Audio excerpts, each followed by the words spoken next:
What's going on, you guys? Welcome back to EP09. So, I came across a picture posted on the Who is the Best Bodybuilder Instagram page. Go give them a follow if you guys haven't. And it looks like a recent shot of Patrick Moore's legs, which we haven't seen this entire prep from Patrick.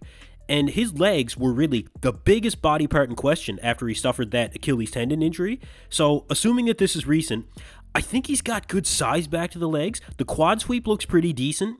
The separation may not be what most of us would expect this close to the show, but I'm going to give Patrick the benefit of the doubt on this one, simply because of how crazy his upper body changed in only about a week. Maybe it wasn't flexing really hard or something in the legs in this shot, but I just can't help but be optimistic that Patrick is going to come in better shape than some people think he will.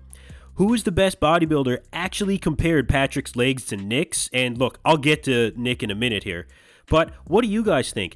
Patrick's legs or Nick's legs? Let me know in the comments down below. So listen, I don't expect Patrick to crack the top 6 here, but I do think he's going to show up in good shape on show day, and for his return to the stage, that's enough to set him back on a competitive path in the IFBB. Remember guys, not every show has to be for the trophy. You know, Hunter Labrada is doing 2 shows this year with the main goal of just figuring out his peak. And you know what? Hats off to Patrick. He's starting off his competitive streak again on one of the biggest stages in bodybuilding. Now, as for Nick Walker, I knew he wouldn't be able to help himself. We have a recent training video of Nick at the Dragon's Lair, and look, he's really getting that signature hard graining look that he's really well known for now. You can see it in his ab wall. His ab wall is literally veiny. Now, I figured this was going to be the case with Nick after I saw a quick video he posted on Instagram. You can see it in his face. Nick looks like he's knocking on death's door.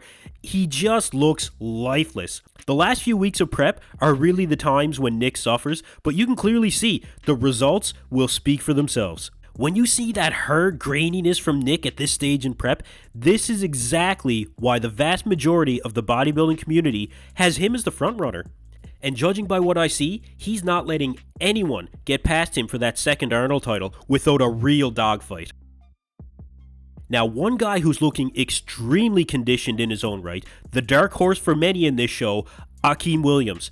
You know, we've gotten some snippets of how Akim is looking during his Arnold prep, mostly these quick back shots where he does look very well conditioned, but we haven't seen anything from the front until his update he posted yesterday. And man, Akim is looking very impressive from what we can see. When he's at 100%, Akim is a hard guy to match from the front, especially in the arm department. He recently appeared on the Muscular Development YouTube channel for an interview with Ron Harris, and he said that he expects to bring back some of his physique's former glory to the Arnold stage. Keep myself from the I'm excited about this show, man. I'm not gonna lie. I needed to redeem myself from the Olympia placing, so I'm excited coming for the show. Now, and remember guys, Akim finished 6th in the 2020 Olympia, and he really looked fantastic at that show. So, we'll see how this dark horse rides into the Arnold. Now, in classic physique news, we have a competitor actually pulling out of the Arnold Classic. Darwin Uribe, or Uribe, I apologize Darwin, but he's announced that due to health reasons, he has to pull out of the show.